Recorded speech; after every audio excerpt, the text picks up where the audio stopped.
Meet मछली कावड़ यात्रा की रूट पर न हो, अच्छा होगा। अनावश्यक उसके कारण उत्तेजना पैदा हो सकती है, या उस रूट पर कोई ऐसा कार्य न होने पाए, कुर्बानी प्रतिबंधित स्थलों पर न हो। बकरीद के दिन कुर्बानी जहां होगी वह सार्वजनिक स्थल नहीं होगा, जो निर्धारित स्थल और पहले से चली आ रही वहीं पर होगा। कहीं भी कावड़ यात्रियों का और मुहर्रम के जुलूस आपस में टकराने की नौबत न आने पाए। डीजे एक निश्चित वॉल्यूम में ही बजना चाहिए। बकरीद के दिन अस्त्र शस्त्र कोई लेकर नहीं जाएगा। नंगी तलवार लेकर के जाएगा, इसकी अनुमति मत दीजिए। छुरा लेकर के जाएगा, इसकी अनुमति मत दीजिए। एयरगन लेके जाएगा, इसकी अनुमति मत दीजिए। अनावश्यक रूप से भावनाएं आहत न होने वाली कोई भी ऐसी हरकत प्रशासन के स्तर पर भी न हो। सोशल मीडिया पे नजर रखनी पड़ेगी, और कोई भी व्यक्ति भड़काऊ बयान देता है या कोई भी ऐसी बयानबाजी करता है जो सुरक्षा के लिए या किसी समुदाय की भावनाओं को आहत करके उसे भड़काने की कार्रवाई कर रहा है, तो हमें कार्रवाई करने से हिचकना नहीं चाहिए। हम इन सभी कार्यक्रमों में पूरी सतर्कता बरतें। इस दौरान हमारा प्रयास होना चाहिए कि सभी सीनियर अधिकारी एक एक गतिविधि की मॉनिटरिंग करें, पेट्रोलिंग को बढ़ाएं। शरारती तत्व अपनी हरकतों से बाज नहीं आएंगे जब तक आप कठोरतापूर्वक उनके खिलाफ कार्रवाई नहीं करेंगे। और हमें कार्रवाई करने में किसी भी शरारती तत्व के खिलाफ एंटी सोशल और एंटी नेशनल एलिमेंट कोई भी हो, उसके खिलाफ कार्रवाई करने में कोई हिचक नहीं होनी चाहिए। किसी शरीफ व्यक्ति को अनावश्यक रूप से कोई भी व्यक्ति प्रताड़ित न करने पाए, इन चीजों को भी हमें ध्यान में रखना होगा। लेकिन जो लोग सुरक्षा के लिए खतरा बने हुए हैं, उनके साथ किसी प्रकार का कोई रियायत बरतने की आवश्यकता भी नहीं है। और इसलिए सेक्टर प्रणाली तत्काल लागू करते हुए बकरीद के कार्यक्रम को सभी मुस्लिम धर्मगुरुओं के साथ संवाद बना करके बेहतरीन तरीके से, शानदार तरीके से, स्वच्छता के मानकों का ध्यान रखते हुए जो पहले से ही व्यवस्था बनाई गई है कि किसी सार्वजनिक स्थल पर कोई भी ऐसे कार्यक्रम हम नहीं होने देंगे जो अनावश्यक ट्रैफिक को जाम करता हो। जो परंपरागत रूप से कार्यक्रम चलते रहे हैं उन सब उन्हें छोड़ करके, खासतौर पर जैसे कावड़ यात्रा निकलेगी या मुहर्रम के जुलूस निकलेंगे, अगर वे परंपरागत रूप हैं, हमारा प्रयास होना चाहिए कावड़ यात्रा हो या फिर मुहर्रम के जुलूस, अस्त्र शस्त्र कोई लेकर नहीं जाएगा। पहले से हम सुनिश्चित करेंगे, हम संवाद बनाएं। त्रिशूल लेकर के भी कावड़ यात्रा में कोई जाता है तो पहले से उसको जानकारी देनी होगी, उस व्यवस्था के साथ बताइएगा। लेकिन कोई नंगी तलवार लेकर के जाएगा, इसकी अनुमति मत दीजिए। छुरा लेकर के जाएगा, इसकी अनुमति मत दीजिए। एयरगन लेके जाएगा, इसकी अनुमति मत दीजिए। अनावश्यक रूप से भावनाएं आहत न होने वाली कोई भी ऐसी हरकत प्रशासन के स्तर पर भी न हो।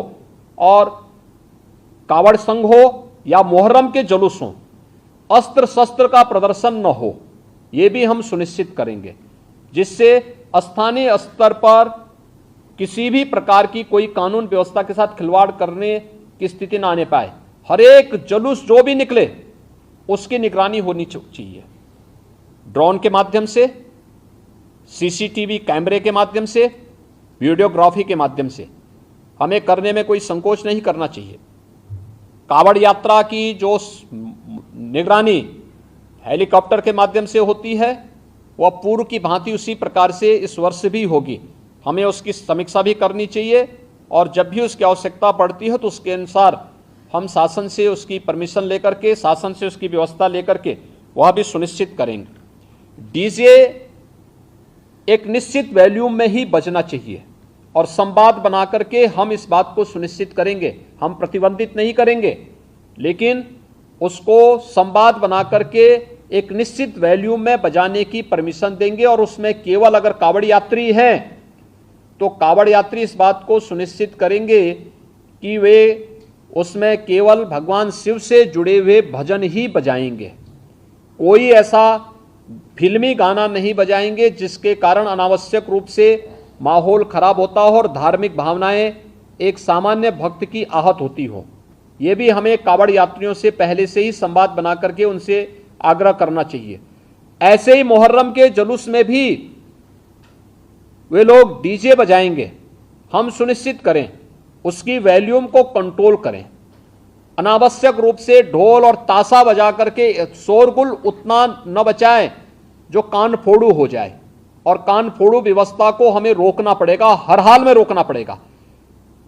अस्त्र शस्त्र का अनावश्यक प्रदर्शन नहीं करेगा कोई, और हरेक जितने भी ऐसे लोग होंगे जो जुलूस का नेतृत्व करेंगे उनसे लिखित एफिडेविट भी आप लोग ले लेंगे स्थानीय स्तर पर पहले से व्यवस्था बना करके। तो पर्व और त्यौहार में कोई खलल डालने का प्रयास नहीं करेगा, उसके नाम पर शांति भंग करने का दुस्साहस भी कोई नहीं करेगा। बकर ईद के लिए मुस्लिम धर्मगुरुओं के साथ और इस आयोजन के साथ जुड़े हुए जितने भी लोग होंगे उन सभी के साथ हमें संवाद बनाना होगा। कावड़ यात्रा के लिए भी हमें कावड़ संघों के साथ, कावड़ संघ हैं बने हुए हर एक जगह, उनसे भी संवाद बनाना पड़ेगा। अगर हम उसी स्तर पर संवाद बनाएंगे तो बाद में जब ये भीड़ इकट्ठी होती है तो उस समय समस्या नहीं खड़ी होती है, तब ये कार्यक्रम एक रूटीन का हिस्सा बन जाता है, फिर उसमें कोई समस्या पैदा नहीं होती है। इसलिए उन सभी चीज़ों को हमें पहले से ही एक संवाद बनाकर करना होगा। मुहर्रम के अवसर पर भी मुहर्रम से जुड़े हुए जो अलग अलग ताज़िया लेकर के जाते हैं उनके साथ पहले से संवाद होना चाहिए।